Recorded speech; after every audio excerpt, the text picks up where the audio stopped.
Welcome back बच्चों. Today we are doing question number 15 of exercise 9.1. Read it from your book. Question number 15. A straight highway leads to the foot of a tower. A straight highway leads the foot of a tower. A man standing at the top of the tower observes a car at an angle of depression 30 degree. A man is standing at the top of a tower. Suppose the man is standing at the position A and B is representing the foot of the tower. यहाँ से a man observes a car at an angle of depression 30 degree. Suppose यहाँ पर एक car है C point, C is representing a car, और वो man जब top से बॉटम की तरफ देखता है, वो टावर के टॉप से रोड पर देखता है, तो वो ऊपर से नीचे की तरफ देख रहा है, तो उसकी जो लाइन ऑफ साइट आएगी वो टॉप से स्टार्ट होकर बॉटम पर आ रही है, तो इसका मतलब एंगल ऑफ डिप्रेशन ही होगा। और वो कह रहा है कि एंगल ऑफ डिप्रेशन जो है 30 डिग्री है, तो एंगल ऑफ डिप्रेशन ऐसे बनता है, this angle of depression is given as 30 degree and by alternate interior angle property this angle will be equal to 30 degree. Car is approaching the foot of the tower with a uniform speed. Car जो है वो move कर रही है towards the foot of the tower. मतलब car यहाँ से चल रही है और वो टावर के फुट की तरफ अप्रोचेबल है। और आगे कह रहा है कि 6 seconds later the angle of depression of the car is found to be 60 degree. Car चल रही है towards the point B point की तरफ कार चल रही है, और आफ्टर 6 सेकेंड्स कार का एंगल ऑफ डिप्रेशन 30 डिग्री से बदलकर 60 डिग्री हो जाता है। मतलब अगर मैं इस पॉइंट को मैं अज्यूम कर रहा हूं कि कार चलते चलते D पॉइंट पर आ गई, after 6 seconds the car reaches at point D, then the angle of depression will become 60 degree. तो इट मींस ये एंगल 60 डिग्री है, और by the property of alternate interior angle ये एंगल कितना डिग्री का हो जाएगा, 60 डिग्री हो जाएगा। Find the time taken by the car to reach the foot of the tower from this point. तो कह रहा है कि कार को कितना टाइम लगेगा डी पॉइंट से बी पॉइंट तक पहुंचने में, कार को कितना टाइम लग जाएगा, जबकि कार को सी पॉइंट से डी पॉइंट तक पहुंचने में जो टाइम लगा है वो है 6 seconds. The car is moving with a uniform speed. Uniform speed का मतलब होता है कार की स्पीड कैसी है, फिक्स है, कार की स्पीड चेंज नहीं हो रही है। तो let the speed of the car is equals to x metre per second. अब किलोमीटर पर आवर मैंने क्यों नहीं लिया, क्योंकि देखो डिस्टेंस तो कुछ भी गिवन नहीं है पूरे डायग्राम में, पूरे क्वेश्चन के अंदर कोई भी डिस्टेंस आपको गिवन नहीं है, सिर्फ एक छोटी सी चीज गिवन है कि सी से डी तक आने में उसको 6 सेकंड्स लगे हैं। तो सेकंड्स का जो यूनिट है वो मीटर के साथ ही यूज होता है, मीटर पर सेकंड है ना, किलोमीटर पर सेकंड तो नहीं होता, किलोमीटर पर आवर होता है या मीटर पर सेकंड।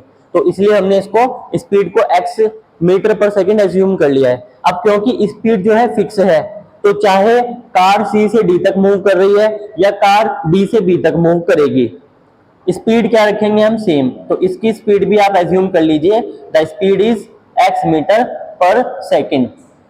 जब आपको टाइम और स्पीड में डील करनी पड़ती है तो हमें पहले आइडिया मिल जाता है कि फॉर्मूला अप्लाई होने वाला है, speed is equal to distance upon time. तो डिस्टेंस अभी हमने मेजर नहीं किया, क्या कोई डिस्टेंस गिवन है क्वेश्चन में? तो डिस्टेंस को हम मानकर नहीं चलेंगे, जब हम यहां से सी पॉइंट से डी तक आएंगे तो distance will be C D, और जब डी से बी तक आएंगे distance will be D B. चलिए फॉर्मूला अप्लाई करते हैं। There are 2 conditions. अभी हम ट्रिग्नोमेट्रिक रेशियो अप्लाई नहीं कर रहे हैं, we are having 2 types of data, one data is from C to D and one data is from D to B. तो distance speed is equal to distance upon time हम 2 बार apply करेंगे, एक बार सी से डी तक के लिए क्योंकि इसका डिफरेंट डाटा है, और एक बार डी से बी तक के लिए उसका डेटा है, क्योंकि डिफरेंट है। और इक्वेशंस बनाएंगे 1 2, thereafter we will approach for trigonometric ratios. तो we know that speed is equal to distance upon time. Speed is given as x, distance is cd, upon time is 6 seconds।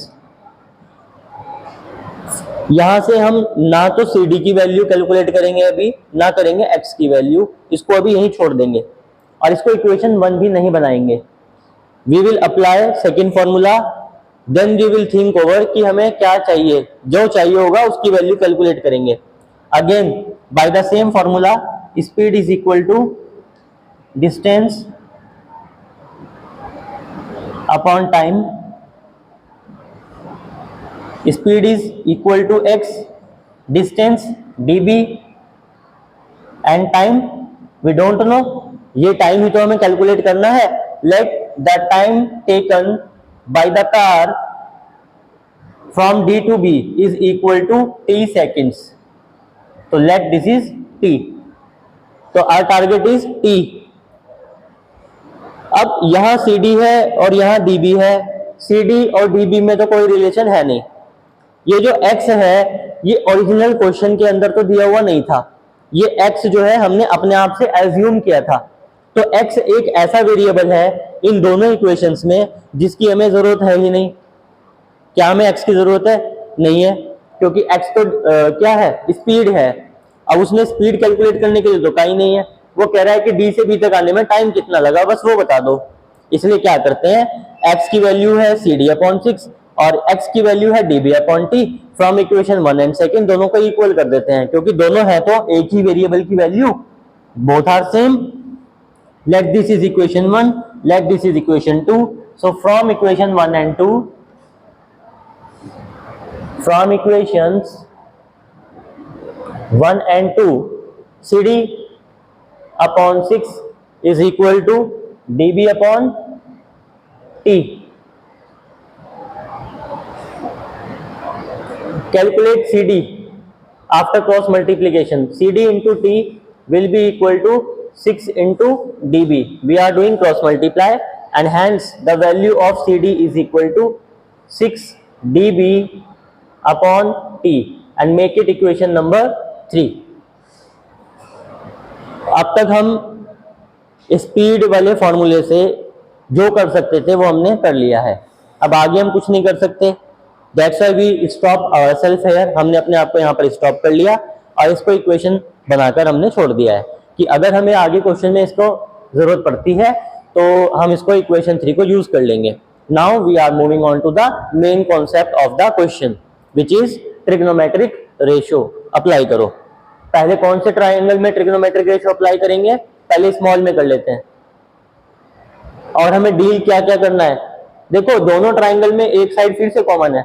मैं आपको पहले से बताता आ रहा हूं कि दो ट्राइंगल्स बनते हैं, तो एक कॉन्सेप्ट ये भी है इस क्वेश्चन, इस पूरे चैप्टर में, कि अगर कोई साइड कॉमन है तो उस साइड की वैल्यू दोनों ट्राइंगल से कैलकुलेट करके उन दोनों को इक्वल कर दो। अब यहां पर ए बी ट्राइंगल एडीबी में भी आता है और A B triangle AC B में भी आता है। देखो अभी हमें कुछ नहीं पता लग रहा है, हम इक्वेशंस बनाकर छोड़ रहे हैं कि आगे क्या होने वाला है, बट अभी मुझे एक चीज समझ में आ रही है कि ना तो मेरे पास ए बी है, ना डी बी है, ना सी डी है, एक भी डिस्टेंस गिवन नहीं है। तो मैं सिर्फ जो मुझे समझ में आ रहा है वो हम कर सकते हैं, इक्वेशंस बना सकते हैं और फिर ऑब्जर्व करते रहेंगे। हर स्टेप के बाद ऑब्जर्व करेंगे हमें क्या रिक्वायर्ड है और क्या रिक्वायर्ड नहीं है। तो जो रिक्वायर्ड है उसको बचाकर चलेंगे, जो रिक्वायर्ड नहीं है उसको एलिमिनेट करते चलेंगे। जैसे इक्वेशन 1 और 2 में हमें x की जरूरत तो नहीं थी, हमने x को एलिमिनेट कर दिया। अब इक्वेशन 3 आ गई। अब इक्वेशन 3 की बात करें तो हमें t की जरूरत है, हमें cd और db की तो जरूरत है ही नहीं। लेकिन अब आगे चल के क्या पता इसकी वैल्यू आ जाए। In right angle triangle, right angled triangle, कौन से ट्रायंगल में अप्लाई करेंगे, पहले ट्रायंगल एडीबी में, triangle ADB. We will apply tan 60 degree. Tan 60 is equal to AB upon BD. Tan 60 is equal to √3.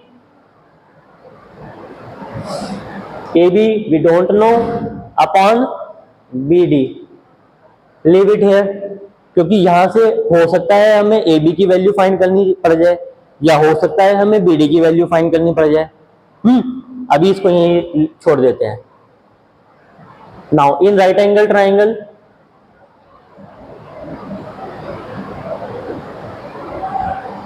in right angled triangle, triangle ACB, अब ACB में tan 30 degree, tan 30 is equal to AB upon CB. tan 30 1/√3, AB यहां पर भी आ गया है, CB देखो CB को हम लिख सकते हैं CD प्लस DB लिख सकते हैं।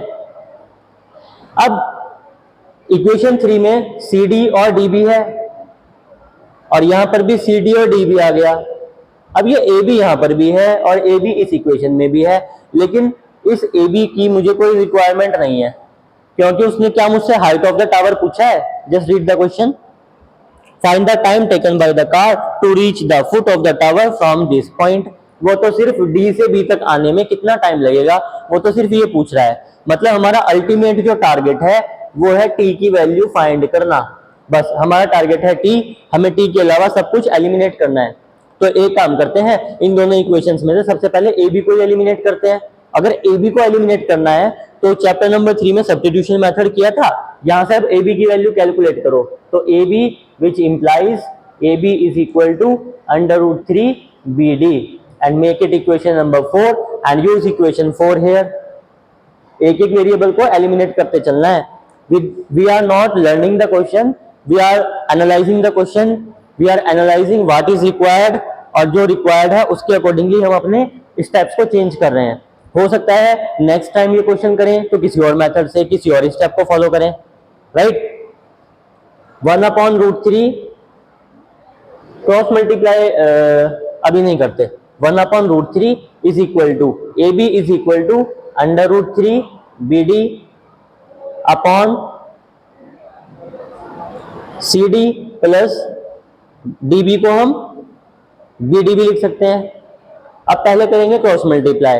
ये क्वेश्चन अब अपने अंतिम क्षणों में है, इस क्वेश्चन की जीवन लीला समाप्त होने वाली है, ध्यान से बैठना। Cross multiply, after cross multiply it will become √3 into √3, 3 साथ में है BD and it will equal to 1 multiply CD plus DB। तो ये सेम आ जाएगा CD प्लस BD। अब BD को सॉल्व कीजिए, 3BD minus BD is equal to CD, और कितना आ जाएगा 2BD is equal to CD। अब ना तो हमें BD की रिक्वायरमेंट है ना हमें CD की रिक्वायरमेंट है।